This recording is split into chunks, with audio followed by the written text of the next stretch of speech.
Si ignoras lo que ocurrió antes de que nacieras, siempre serás un niño. Cicerón. Una hora con la historia, un nuevo enfoque del pasado deshaciendo mitos, con Pío Moa. Pues una semana más en Decisión Radio con Don Pío Moa hablando de historia. Don Pío, muy buenos días. Hola, buenos días. Buenas tardes. Buenas tardes, días o noches, según cuando lo escuchen. Sí, Porque hay que recordar efectivamente. que luego lo colgamos en todos nuestros canales, en nuestro canal de YouTube de Una Hora con la Historia, pero también en la página web de Decisión Radio y también en iVoox. Muy bien. Don Pío, antes de meternos en materia, yo sé que esta semana viene cargada de noticias, de reflexiones, que usted ha ido plasmando en el blog Más España, Más Democracia, www.piomoa.es. No, ¿qué destacamos esta semana? Pues sí, la verdad es que he estado tratando bastantes cuestiones. Ahora, por ejemplo, resulta que Ayuso ha dicho una obviedad histórica, y es que España fue invadida por los musulmanes. Y toda esta panda de cretinos se le ha echado encima, diciendo cómo es posible eso, que diga una cosa así. Por supuesto que fue invadida por los musulmanes, ¿no? Yo escribí, pero desgraciadamente durante años se ha estado falsificando y negando la historia de una manera bárbara, y por desgracia sin una réplica adecuada, ¿no? Yo escribí precisamente el libro La Reconquista y España, sobre el cual ya hicimos varias sesiones aquí en este programa, pero habrá que hacer más, digo yo, ¿no? Aunque de momento vamos a tratar sobre todo la transición. Esto es importante porque la manera en que se ha falsificado la historia en España, no solo la presente y la guerra, y toda la historia en general, ¿no? También en parte por eso he escrito el libro, espero que le llegue muy pronto, sí, que es Hegemonía Española y comienzo de la era europea. La hegemonía española duró desde 1475, en que se va formando el nuevo Estado, hasta 1640 o 48, según se prefiera. 48 fue el Tratado de Westfalia, pero ya en el 40 España sufrió una crisis profunda, con Cataluña ocupada por Francia, la secesión de Portugal y la amenaza de secesión de Andalucía, que ahora de hecho están con la misma amenaza de manera soterrada, hablando de Blas Infante. El moreno Nocilla pues es un gran fanático de Blas Infante, como todos los demás, excepto Vox, creo. Pues eso significa preparar la secesión de Andalucía. En el fondo significa eso, que es lo que quería el Blas Infante, padre de la patria andaluza, le han declarado todos ellos. Bueno, pues en la portada del libro, Hegemonía Española y Era Europea, la portada es una foto del modesto y un tanto enigmático monasterio de la Rábida, porque allí fue realmente donde empezó todo. Allí llegó Colón, allí encontró apoyo y de allí surgió, en definitiva, el descubrimiento de América, ¿no? Pero como las élites, llamémoslas así, más bien mafias políticas españolas, han perdido desde hace mucho todo sentido histórico, pues cuando la desamortización de Mendizábal, el gobierno ordenó demoler el monasterio para sustituirlo por un monolito. Menos mal que alguna autoridad local se atrevió a desobedecer y ahí lo tenemos todavía. Bueno, algunos me han criticado que en Nueva Historia de España dedicase 320 páginas al siglo y medio de hegemonía española y menos de 200 a los 3 siglos y pico posteriores. Bueno, esto es sorprendente, ¿no? España logró su mayor auge y originalidad política, militar y sobre todo cultural en aquel siglo y medio. En el siglo XVIII, España siguió siendo una gran potencia, que aún dio alguna importante lección naval a Inglaterra. Prefiero a Cartagena de India, sobre todo, ¿no? Y hubo otras cuantas. Pero políticamente quedó supeditada en gran medida a Francia y culturalmente perdió su anterior originalidad. En cuanto al siglo XIX, pues casi más vale no recordarlo, ¿no? Es un siglo de absoluta decadencia, ¿no? Y el siglo XX continuó aquella mediocridad, si exceptuamos la época franquista. Y claro, una historia general como aquella tiene que reseñar también estas cosas, pero lo chocante es que casi toda la historiografía tienda a menospreciar los logros españoles en su gran época, como recordaba Julián Marías. O sea, hablan, por ejemplo, de la hegemonía española y empiezan a citar todos los factores que hubieran hecho imposible esa hegemonía. En fin. Sí, sí. Y por eso he querido insistir con un nuevo libro en aquella época, porque su denigración o su minusvaloración historiográfica en España, que se hace al dictado de interpretaciones francesas o inglesas, pues marca una decadencia intelectual y moral muy profunda que acompañó al país en estos 3 siglos últimos, ¿no? Hay que señalar además que la época de hegemonía hispana fue mucho más que el descubrimiento de América o el siglo de oro literario y artístico. Fue el comienzo de la era europea, la era en que Europa, empezando por España, claro, descubre el mundo y es el motor de la historia universal, de la historia humana. Y este último concepto de era europea me parece de la mayor utilidad historiográfica para entender las grandes líneas de la historia humana en los 4 siglos y medio que entiende, ¿no? Luego hay otra cuestión relacionado con esto, pues hay otro tema que es el origen profundo de la guerra civil. Como he insistido en mis libros, especialmente en los 2 últimos de síntesis sobre la República y sobre el Frente Popular, porque el Frente Popular perdió la guerra, etcétera, pues la guerra civil se produjo entre 2 fuerzas políticas fundamentales. Una aspiraba a sovietizar España, o a disgregarla, o a aliarse con los disgregadores y sovietizantes. La fuerza contraria, que la de los nacionales, buscaba mantener la unidad nacional y la cultura y sociedad tradicional española, construyendo sobre ellas. Se trataba de objetivos inconciliables, por lo que tuvieron que resolverse por las armas. Es claro que separatistas, sovietizantes e izquierdistas burgueses pues tenían objetivos diferentes. Y en por qué el Frente Popular perdió la guerra he procurado explicar la dinámica política que nacía de ahí, de esas divergencias, y que fue una de las causas principales de su derrota. Pero no tiene menor interés todavía entender cómo, a pesar de sus discrepancias y de sus temores mutuos, pues lograron entenderse hasta el punto de formar un frente político y mantenerse 3 años de guerra. En los orígenes de la guerra civil, uno de mis primeros libros, el primer libro de historia que escribí, pues expuse de manera concreta cómo el PSOE y los separatistas, en especial los catalanes, habían dinamitado el modelo posible de convivencia que fue la República, una vez que la monarquía se había deslegitimado, porque la monarquía se deslegitimó ella sola. Sí, sí. Pero hay un fondo común que unía a todos los partidos del Frente Popular, y era su hispanofobia. La hispanofobia consistía en la denigración del pasado español, especialmente de su mejor pasado, de su época de exploración del mundo y hegemonía en Europa. Se basaba en la leyenda negra. Sí. Es en lo que Julián Marías señalaba como principal y más peligroso defecto del PSOE. Decía Julián Marías, tiene una visión negativa de la historia de España. Habría que añadir, en lugar de tenerla de su propia historia, que es una historia nefasta, ¿no? En esa visión negativa, basada en las propagandas antiespañolas generadas por los protestantes y por las rivalidades nacionales de Francia e Inglaterra con España, pues en eso radica el pegamento que soldaba más o menos al Frente Popular. Es en lo que estaban todos de acuerdo. Y es claro que un Frente Popular informal, y de hecho venía existiendo desde el desastre del 98, incluso desde antes. Uno de sus disfraces era también un europeísmo, entre comillas, que a su vez se basaba en una mezcla de ignorancia sobre Europa y en la leyenda negra. Sí.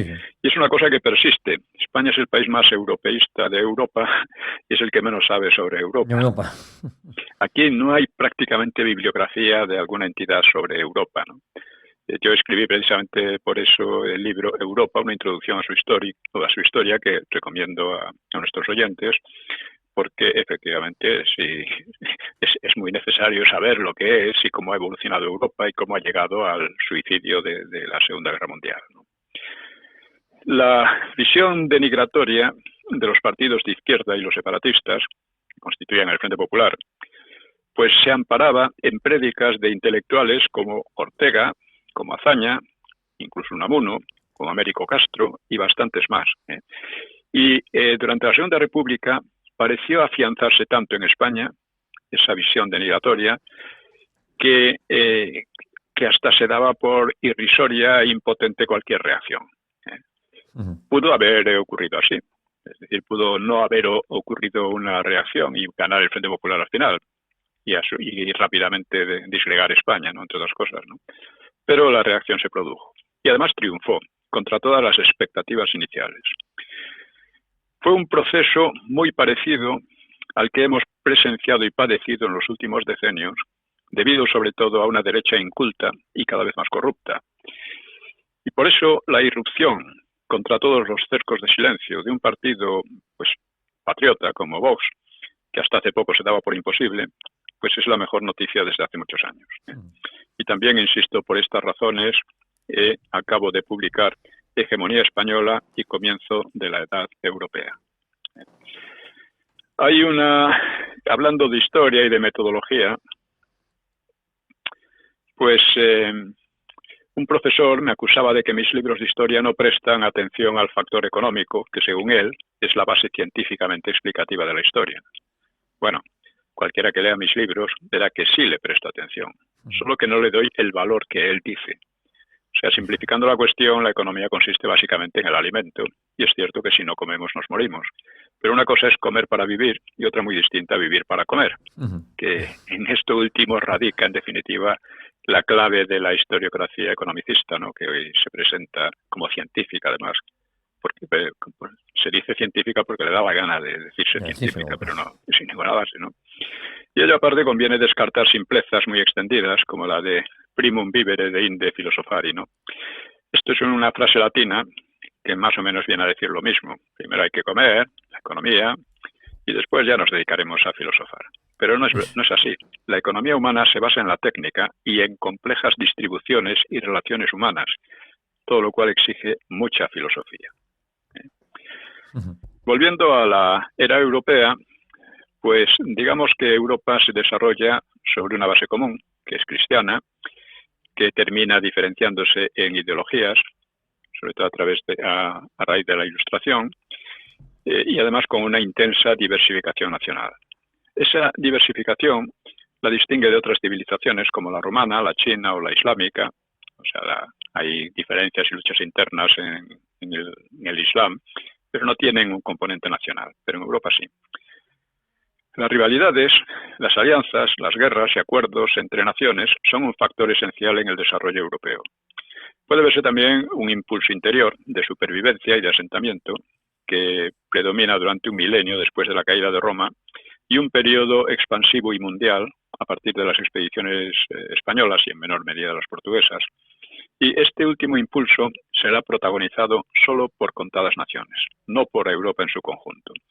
Y será además este impulso el que marque una era nueva en la historia humana. Bueno, de esas rivalidades ha surgido la hegemonía de una u otra nación a lo largo de estos últimos 4 siglos y medio. En primer lugar, la hegemonía española, que comienza con la reorganización nacional de los reyes católicos y termina en 1648, más propiamente en 1640, como ya dijimos, ¿no? Cuando en aquel momento la obra de los reyes católicos estuvo a punto de hundirse con la ocupación francesa de Cataluña, la secesión de Portugal y la casi secesión de Andalucía, como dijimos antes, ¿no? Eso es. La hegemonía continental pasó entonces a Francia, que la mantuvo en líneas generales durante el siglo XVIII, aunque siempre en lucha con otros rivales, porque otra característica de estos sucesos es las guerras continuas dentro de Europa, ¿no? Y digamos, el apogeo y caída inmediata de Francia como poder hegemónico pues ocurrió con las guerras napoleónicas. El siglo XIX será el siglo propiamente inglés y el siglo XX quizás correspondería a Alemania como país hegemónico, dado su empuje técnico, científico y más ampliamente cultural, ¿no? Sin embargo, se encontró con un mundo y un continente ya repartidos, por lo que su aspiración a hacerse en él con la posición que consideraba adecuada a su poder y a sus méritos, pues terminó aplastada en 2 guerras generales, las 2 guerras mundiales, una por una conjunción de sus rivales a los que no logró imponerse. Y además con eso termina, como digo, la era europea.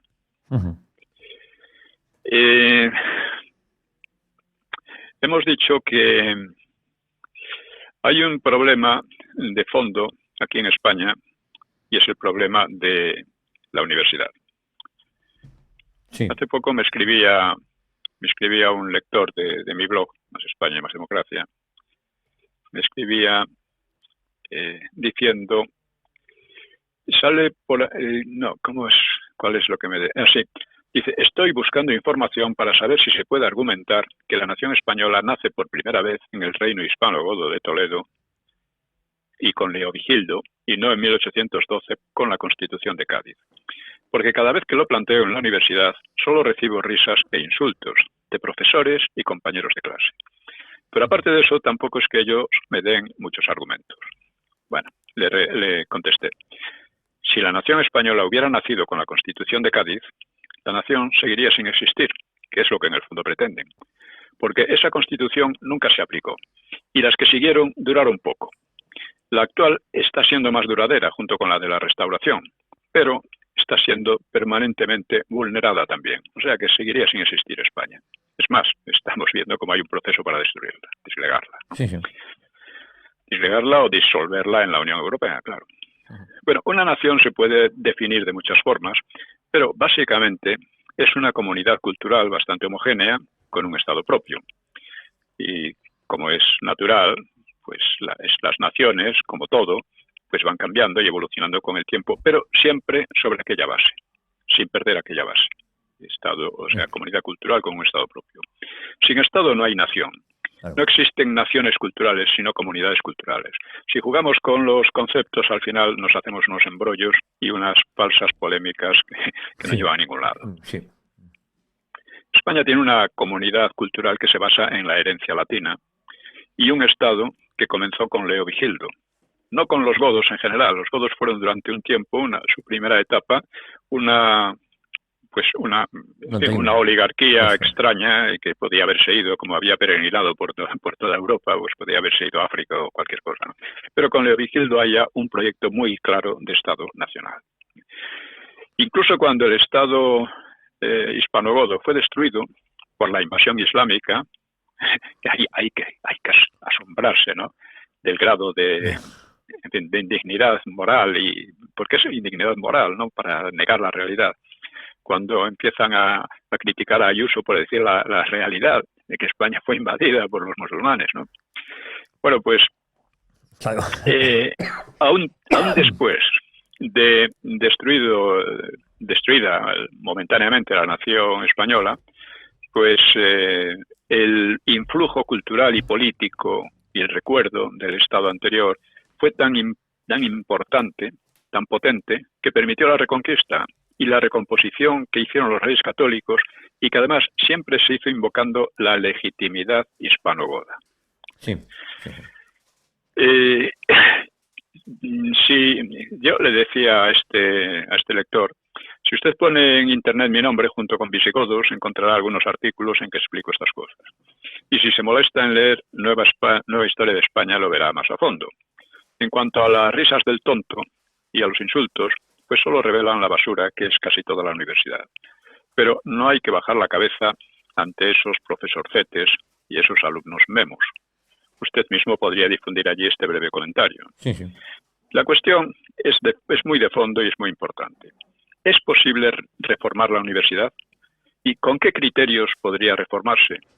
Se trata de un asunto absolutamente clave para el porvenir del país, y eso exige una política cultural amplia, que hoy por hoy está ausente en los programas de todos los partidos, excepto los de izquierda y separatistas, que naturalmente que esos están preocupados permanentemente en profundizar en la basura. Otro tema que me interesa y que he tratado en el blog es la colonización cultural, ¿no? He escrito un pequeño comentario: Madrid, sucursal de Gibraltar. Hace unos años discutí en el Ateneo con un grupo de socios tratando de hacerles ver la creciente colonización cultural que sufre España por el inglés. Y me quedé perplejo ante el entusiasmo que mostraban por la utilidad, decían entre comillas, de ese idioma, que nos enriquecía, porque un país que se aísla se empobrece, y otras simplezas por el estilo. Les dije que una cosa es asimilar aspectos culturales de otras lenguas o países, que eso puede enriquecernos. Y otra cosa, ser asimilados por ellos, que era lo que ocurría mientras el inglés iba desplazando al español del lenguaje de la ciencia, la economía, el arte, etcétera, y corrompiendo el lenguaje corriente. Pero no había manera. Ellos estaban emperrados en sus tópicos, como lo he comprobado otras muchas veces, y como muchos admitían que no debían usarse términos en inglés que ya existieran en español, lo cual está bien, pero era como aplicar aspirinas a un cáncer, ¿no? Uh-huh. El desprecio por la cultura española ha llegado a hacerse inconsciente, y es algo muy difícil de superar. Y lo más cómico de todo es que ninguno de aquellos señores, que eran unos 10, entre 35 y 55 años, todos con carrera universitaria, bueno, pues casi ninguno de ellos sabía casi nada de inglés. Ni uno solo se podría decir que supiera bien inglés, o medianamente bien. Pero su admiración por el inglés era tremenda, ¿no? No veían otra cosa. Bueno, desde entonces, porque esto fue hace mucho, la cosa ha ido a mucho peor, ¿no? Basta pasear por Madrid para percatarse de hasta qué punto la cultura y el idioma propios van siendo desplazados de la vía pública en anuncios, nombres de comercios o bares, incluso de urbanizaciones, etcétera, ¿no? Esto es peligroso, peligroso porque, en fin, cuando se llega a eso, a poner nombres ingleses a zonas geográficas españolas, pues ya es que estamos en un proceso muy avanzado, ¿no? La música que hacen sonar en muchos establecimientos es siempre useña o inglesa, y si uno se fija en los niños, pues ya se les aplica el lavado de cerebro desde las edades más tiernas, el desprecio al español, con palabras en los babis y las carteras, frases generalmente tontas en la ropa cuando crecen algo, etcétera, ¿no? Y esto que pasa en Madrid, pues ocurre en cualquier otra ciudad. Y, en fin, unos políticos delincuentes, porque lo son, algunos incluso se presentan como patriotas, tipo Hope Aguirre, o sea, Esperanza Aguirre, imponen la enseñanza bilingüe porque, según ellos, es lógico, ya que el inglés es la lengua de la ciencia y de todo lo demás. Con lo cual condenan al español a su progresiva relegación como lengua doméstica o lengua de infraculturas. Lo llevo diciendo desde hace mucho tiempo, ¿no?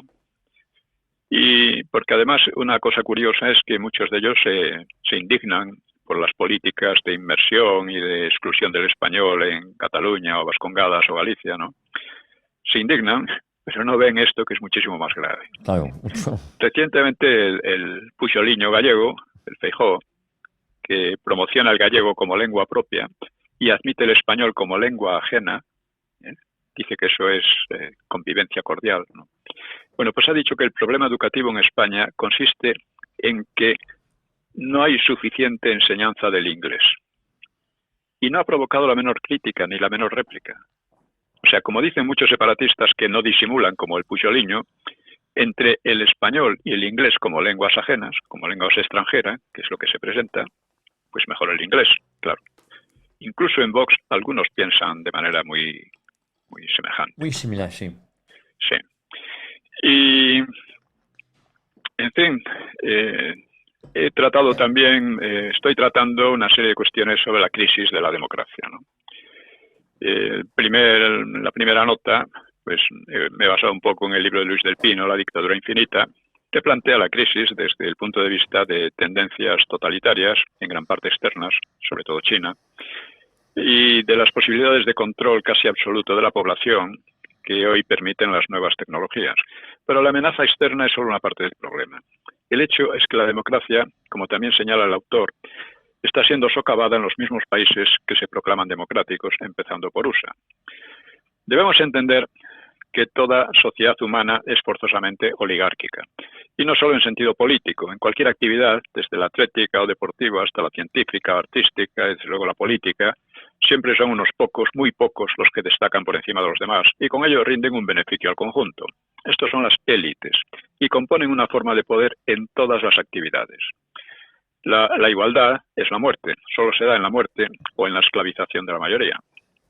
Sin embargo, existe una dinámica por la cual las élites tienden a convertirse en mafias al utilizar los mecanismos del poder para perpetuarse en él al margen de cualquier otro interés.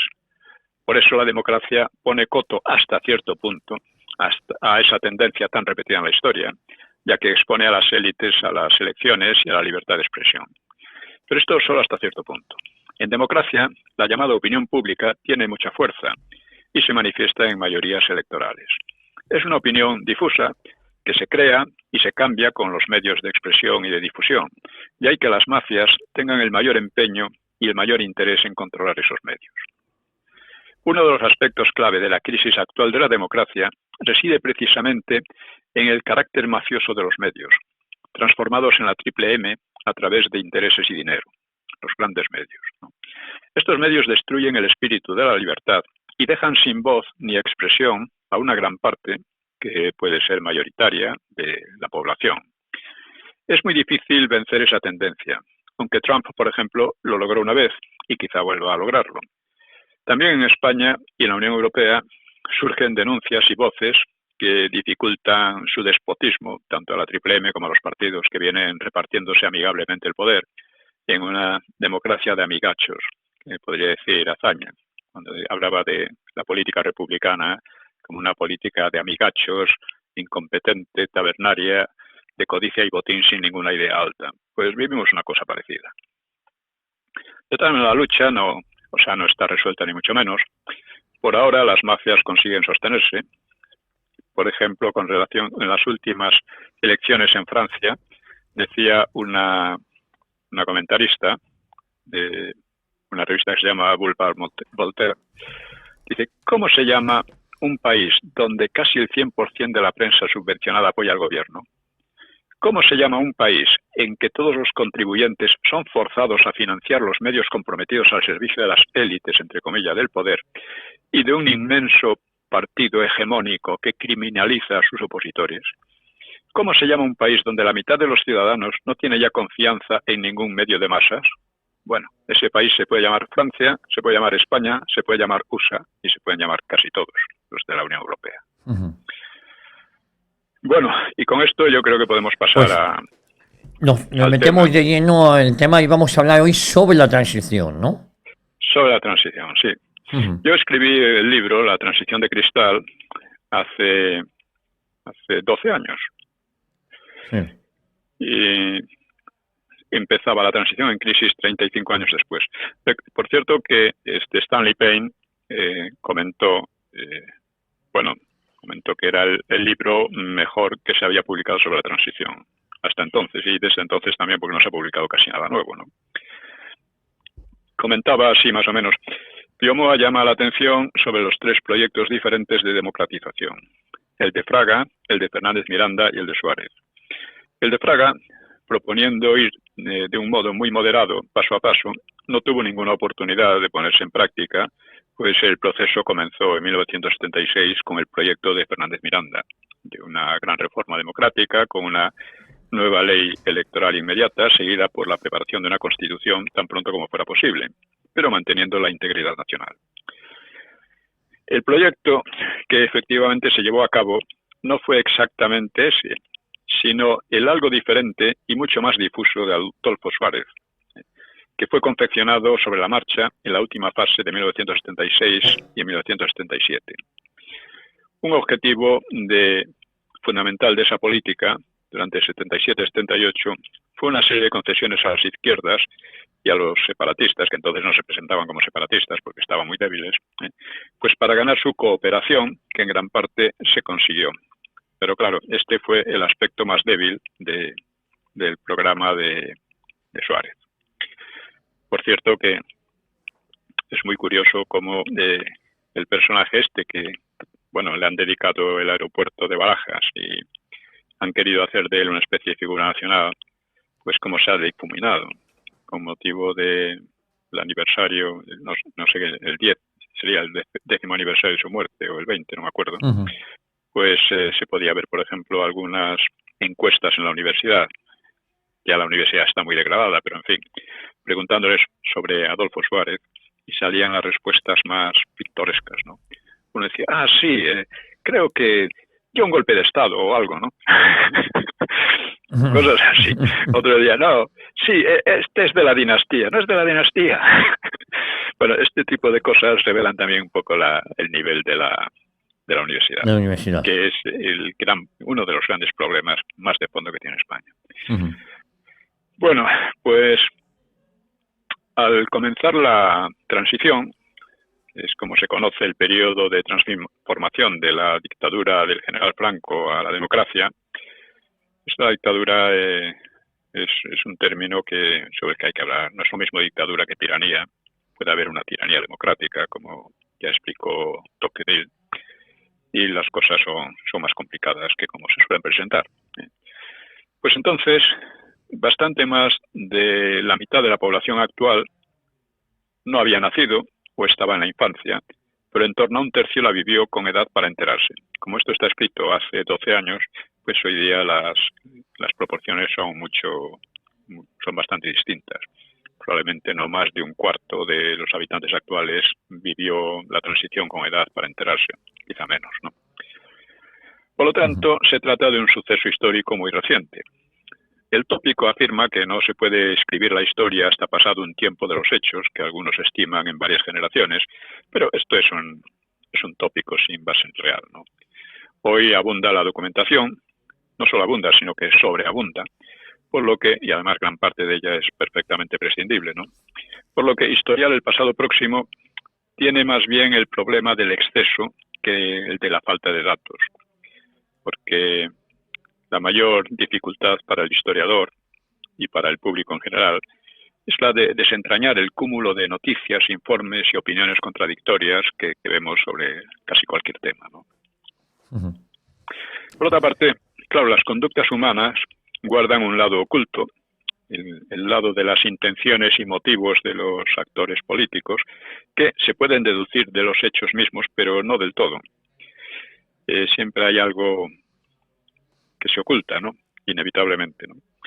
Por otra parte, y los efectos de las acciones, que es así se pueden más o menos distinguir, suelen mostrarse solo a largo plazo y a menudo difieren mucho de las intenciones con que se realizaron. Hay en la economía, pero que es aplicable a toda la actividad humana, el problema de los efectos o las consecuencias no deseadas. Haces algo con una intención, pero resulta que luego pasan otras cosas que no habías previsto o no habías calculado, ¿no? Y esto es muy frecuente. Pero, en fin, conocemos los hechos básicos de la transición lo suficiente también de las intenciones y actitudes de los protagonistas, aunque ya digo, a menudo vienen veladas por un montón de palabrería o de demagogia, ¿no? Y conocemos también las principales consecuencias, que hoy día yo sostengo que es una democracia fallida. Y en el mejor de los casos es una democracia bastante putrefacta, ¿no? Sí. No totalmente quizá, pero sí bastante. Sin duda, pues seguirá habiendo algunas revelaciones, pero más bien con valor de detalle que de conjunto. Por eso, por eso realmente podemos hablar de ello con bastante seguridad. Stanley Payne observa que el proceso creó un nuevo modelo español de transición a la democracia, una pauta eminentemente productiva que se convertiría realmente en el nuevo modelo de transición democrática a escala mundial, porque fue emulado en países hispanoamericanos y también en casi todos los comunistas de Europa Oriental, así como en Asia Central y Septentrional, aunque en función de cuál fuera el legado cultural o el nivel de desarrollo de esos países, algunos no lograron convertirse en democracias operativas, engrosando las filas de un tipo diferente de autoritarismo del siglo XXI. Se intentó por doquier, salvo en Yugoslavia y Rumanía, aplicar algo equivalente al modelo español, y en la mayoría de los casos la democracia triunfó. Bueno, esto es una visión que efectivamente, mirada desde la inmediatez de la transición, pues queda bien, pero mirada desde la perspectiva que hoy tenemos, pues es mucho más problemático, ¿no? Por entonces, de acuerdo que era un tópico que se asumía que una dictadura solo podía dar paso a una democracia si era derrocada por la violencia o por una fuerte amenaza de violencia. Un caso un poco anterior a la transición española fue la llamada Revolución de los Claveles portuguesa, que echó abajo la dictadura de Salazar. Salazar ya había muerto, pero bueno, sus sucesores, ¿no? Y lo hizo mediante un golpe militar de izquierda. tendemos a decir que los golpes militares son malos, excepto si son de izquierda, claro. Si son de izquierda son buenos. El régimen griego de los coroneles cayó por su fracaso bélico en Chipre y que resultó en una fuerte oposición. Pero en España ocurrió una cosa muy distinta, porque Franco murió invicto. Y si bien la transición española fue imitada, la forma como se produjo fue realmente única. Por otro lado, la transición pudo haber llevado a la ruptura con el régimen anterior, como la transición de 1930-31, de donde salió una república convulsa, y no fue así. O sea, la república duró 5 años en medio de convulsiones, esto lleva durando ya más de 40, pero aunque cada vez más, casi 50, ¿no? Aunque cada vez en una descomposición mayor, ¿no? Uh-huh. Así es. Bueno, esto conviene explicarlo más.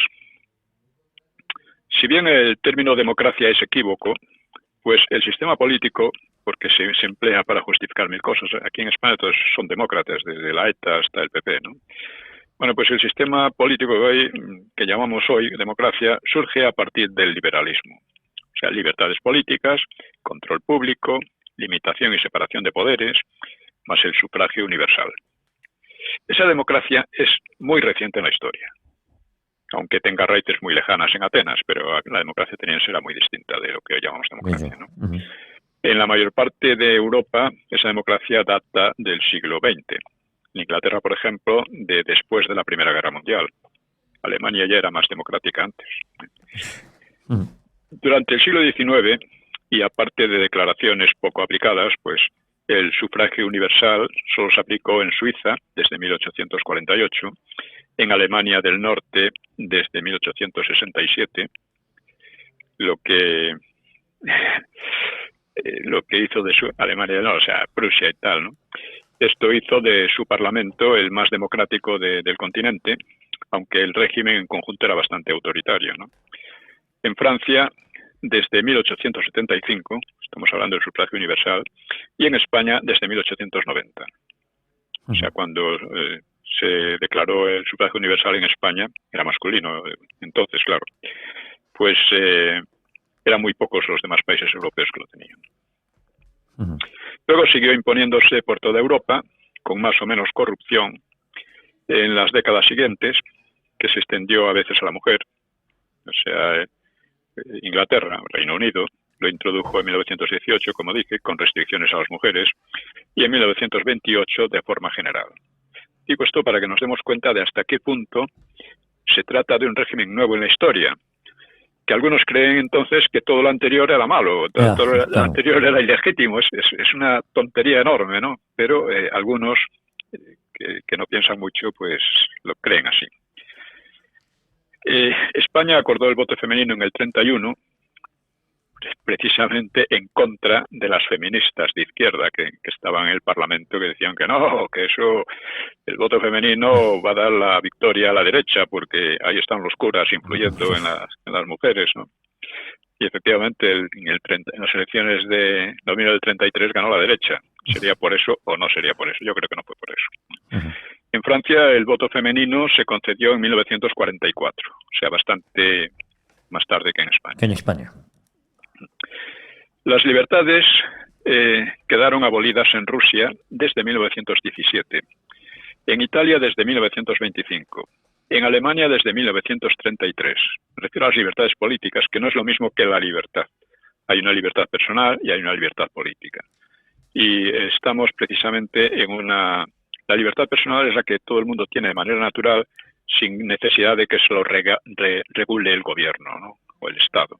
Pero estamos llegando a que ya lo hablaré también en relación con la crisis de la democracia, a una situación en la que la libertad personal está siendo sustituida cada vez más por libertades políticas, es decir, por libertades reguladas desde el poder, que intentan incluso controlar nuestros sentimientos. Hay una cosa absolutamente escandalosa, que son los delitos de odio. O sea, ¿cómo puede nadie, desde ningún gobierno, regular delitos de odio? El odio es un sentimiento natural, igual que el amor y muchos otros. Bueno, pues estamos en esta situación, es peligrosísima. Es decir, desde el poder nos están intentando pues condicionar hasta nuestros sentimientos, no ya el pensamiento, que te prohíben pensar esto, te prohíben decir esto, que eso ya es muy grave, ¿no? Como en la ley de memoria histórica. Es que te prohíben sentir lo que sientes. ¿Por qué? Pues porque le conviene a una serie de cretinos que a su vez están llenos de odio, ¿no? Bueno, con la Segunda Guerra Mundial, la democracia pudo hundirse en todo el continente y se hundió realmente en más de la mitad oriental de Europa, aunque se rehizo en Europa occidental gracias a la beligerancia de USA.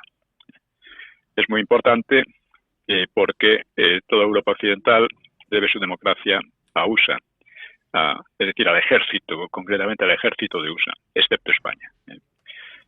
Bueno, y también otros pequeños países que quedaron neutrales, como Suecia, Suiza o Irlanda, ¿no? Digamos que España, además, permaneció neutral durante la Guerra Mundial. Esta neutralidad favoreció en alto grado la victoria anglosajona, aunque no era ni tenía por qué ser el deseo de Franco, ¿no? Simplemente Franco quería otra cosa para España, quería hacer un país realmente independiente que no fuera arrastrado a aventuras por otras potencias, que es lo que está ocurriendo actualmente. Uh-huh. Bueno, teniendo esto en cuenta, la transición posfranquista fue un logro extraordinario, aunque empieza propiamente, se puede decir, con la muerte de Franco en noviembre del 75 y termina al aprobarse la Constitución 3 años después. Pues muchos fijan el inicio en diciembre de 1973 con el asesinato de Carrero Blanco y retrasan su final hasta el intento golpista del 23 de febrero de 1981 o hasta la llegada del PSOE al poder incluso en octubre de 1982. Pero yo he creído más adecuado fijar el comienzo en el año 69, 6 años antes de morir Franco, cuando se perfila con claridad la sucesión por Juan Carlos en un clima de creciente aperturismo, liberalización, de una considerable libertad de prensa, de cambios sociales acumulados por el largo periodo de prosperidad y de grietas dentro del franquismo. Ya veremos que el franquismo, si tuvo un enemigo al final, el enemigo peligroso fue la Iglesia, ¿no? Uh-huh. El asesinato de Carrero Blanco pudo haber causado una involución drástica y una desestabilización del país, o bien la continuidad de la orientación ya trazada, porque lo que siguió fue un poco lo que estaba preparando Carrero Blanco, es decir, la monarquía y una liberalización. Carrero Blanco incluso trataba con comunistas que no hubieran hecho la guerra. Al imponerse la continuidad sobre la involución, el magnicidio distó de marcar un antes y un después. Muchos creen que con Carrero Blanco las cosas habrían ido de otra manera y yo creo que es todo lo contrario, habrían ido más o menos así. Uh-huh. Lo que no habría ido así sería luego la cuestión de Adolfo Suárez, que ya hablaremos en su momento, sí. Porque en Adolfo Suárez está también la clave del 23 de febrero del 81, ¿no? Uh-huh. Bueno, como culminación del proceso,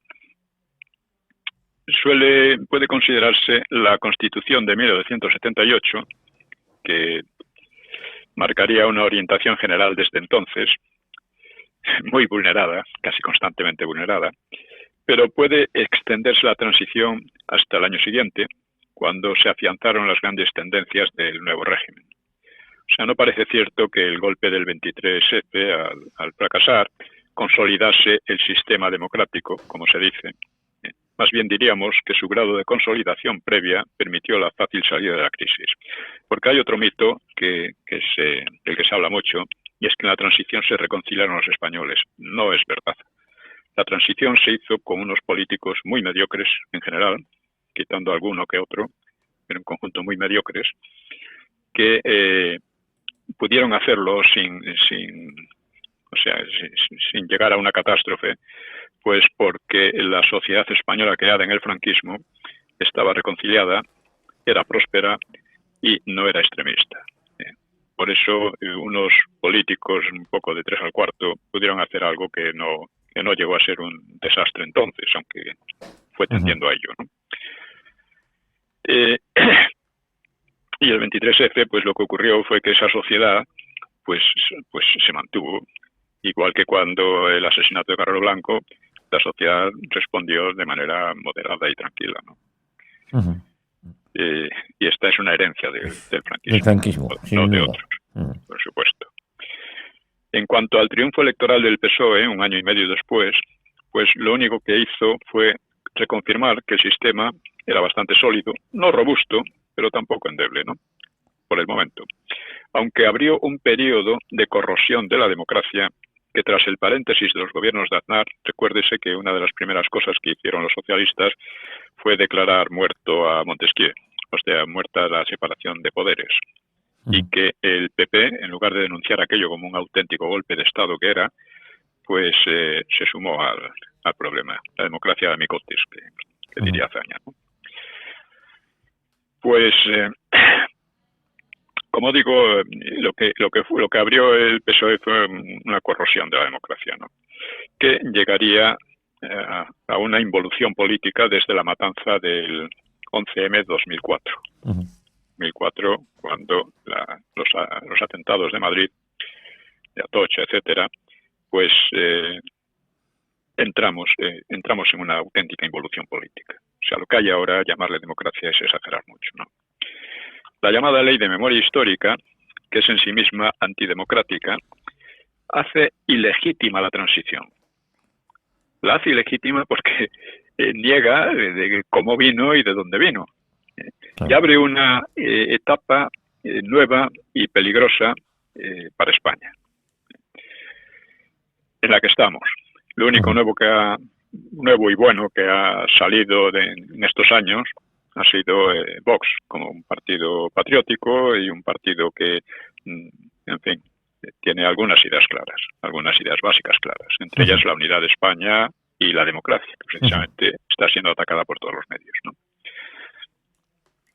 Dada la relevancia de la transición, que es en rigor el proceso más crucial ocurrido en España desde la Guerra Civil y que está condicionado a su vez por la guerra, pues han proliferado los estudios, memorias, crónicas generales sobre aspectos particulares, algunas crónicas interesantes como las de Victoria Prego, no es muy buena la verdad, ¿no?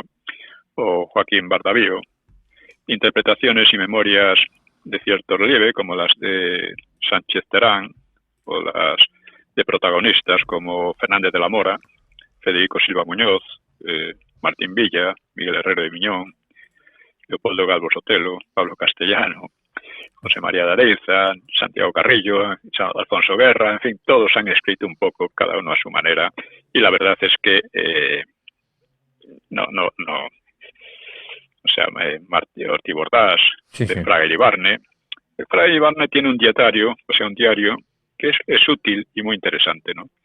Porque pone de relieve muchas cosas. Muchas de aquellas intrigas y discusiones que a veces, o sea, digamos, preludiaban la propia descomposición futura del régimen. Lamentablemente, pues, faltan las de Suárez y las de Felipe González, y no parece haber rastro de las de Sabino Fernández Campo, que estas sí serían muy interesantes. Se dice que escribió unas memorias, pero no se sabe nada de ellas.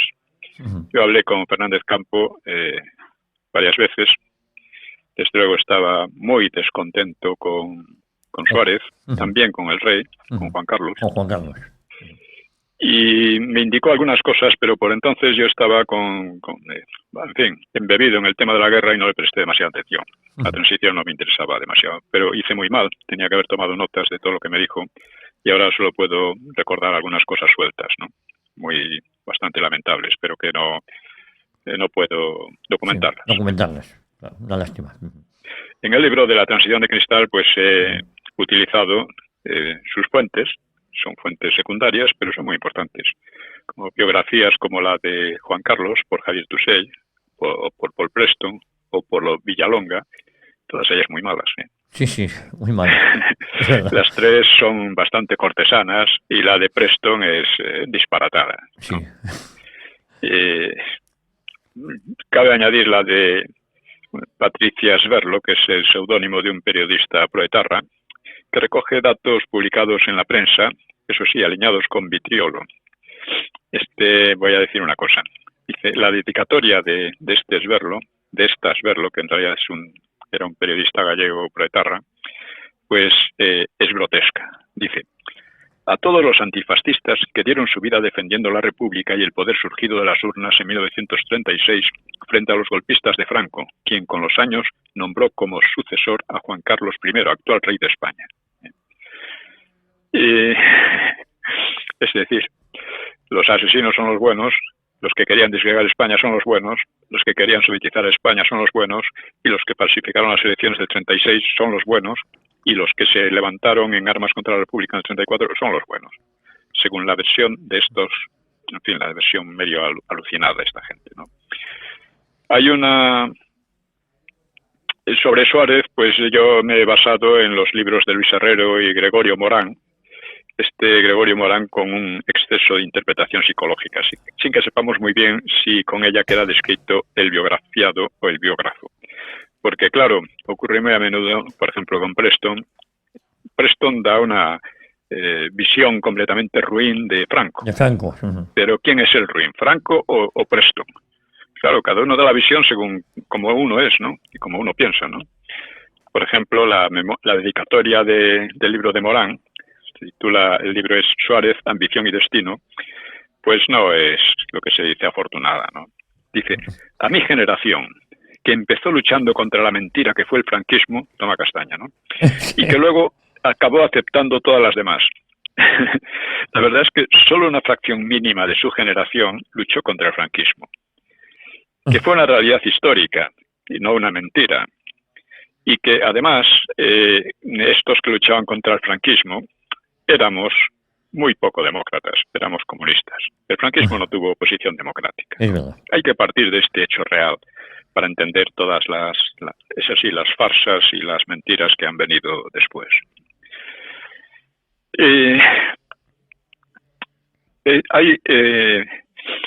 Hay estudios parciales, como los muy abundantes sobre el 23F, el de la figura de Torcuato Fernández Miranda, por Pilar y Alfonso Fernández Miranda, que dan muchos datos y tal, pero no ven el conjunto de la maniobra ni el conjunto del asunto, ¿no?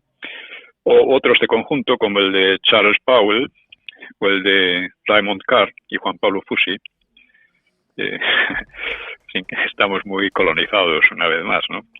Charles Powell creo que es el director del ¿cómo se llama? El Instituto Elcano, que debía llamarse Instituto Francis Drake, con el que pretende orientar la política exterior española, nada menos. Y que está el rey metido ahí, vamos, como patrocinador. Otros estudios son los patrocinados por el Diario 16, El Mundo o El País. Otro de Álvaro Soto, otro coordinado por... hay uno más interesante de Manuel Álvarez Tardío, comparando las transiciones del 31 al 78, o comentarios como de Otero Novas, y eso aparte de miles de artículos y materiales dispersos. O sea, hoy día es una bibliografía casi inabarcable.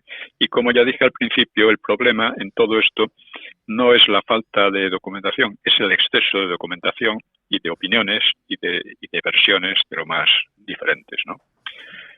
Y sí, pese a eso, coincido con la observación que me hizo Miquel Platón, es historiador y uno de los periodistas mejor informados del país, de que la transición no ha sido en general bien contada, a pesar de todo ello. La mayoría de los escritos al respecto pues sufren de un enfoque que unas veces es acrítico, otras veces es corrosivo, a veces es beato o cortesano, aunque casi siempre, claro, hay información de interés por ahí, pero que es necesario, digamos, darle un criterio para darle una coherencia, claro, porque claro, son muchas veces, la gente no vacila en contradecirse muchas veces, de una manera tosca. Un fallo crucial de la gran mayoría consiste en su olvido de la significación histórica del franquismo, que generalmente es sometido a un análisis superficial y un análisis tópico, o del carácter de la oposición antifranquista, que es tratada, en fin, oposición real fue la comunista y la terrorista, y luego hubo una oposición meliflua, vamos, que el franquismo nunca le molestó gran cosa, ¿no? y que además era una oposición a medias. Muchos de esos opositores estaban en el propio aparato del Estado franquista, ¿no? Sí, sí. O de los efectos sociales que acompañaron la transición, o los del terrorismo, o los de la Iglesia en la crisis franquista, porque no sé si soy casi el único que ha destacado la importancia fundamental que tuvo el Vaticano II en relación con el franquismo. El franquismo no se declaró otra cosa que católico, ¿eh? Es decir, políticamente católico, lo cual tiene algo de contradictorio, aunque es aceptable en principio, ¿no? Se declaró, y claro, llega un momento en que la Iglesia dice que usted de católico no, nada. O sea, el franquismo de católico nada, que no queremos saber nada de usted. No solo eso, sino que la Iglesia se dedicó a hacer lo que hizo, ¿eh? Y de ahí, pues esta es la razón por la que escribí el libro sobre la transición de Cristal, que naturalmente ofrecía la crítica, pero claro, era también consciente de que el nivel del debate en España no es precisamente alto, ¿no? Hay una atonía intelectual. Don Pío, nos quedan un par de minutos para que nos vayamos organizando, sí. Pues ya termino. Sí. Ya terminó la transición, nos sigue interesando por dos razones, porque ha sido valorada como una de las etapas de mayor éxito en la historia de España desde la invasión napoleónica, cosa que desde luego actualmente no se puede decir, y porque en la actualidad el sistema político salido de ella se encuentra en una crisis profunda, con visos de terminar. Esto está escrito en pleno zapaterismo. Sí, sí. No tenemos seguridad sobre lo que vendrá luego, lo cual es una razón más para examinar y reflexionar sobre lo ocurrido hace 35 años, o sea, ahora hace 47 años. Y con esto empezamos esta nueva serie sobre la transición, que creo que podrá ser ilustrativa para muchos de nuestros oyentes. Pues don Pío, lo dejamos aquí, le mando un abrazo muy fuerte con la promesa de volver la próxima semana aquí a los micrófonos de Decisión Radio. De acuerdo, muy bien. Muchas gracias y un abrazo a todos. Un abrazo fuerte. Gracias. Hasta luego. Adiós.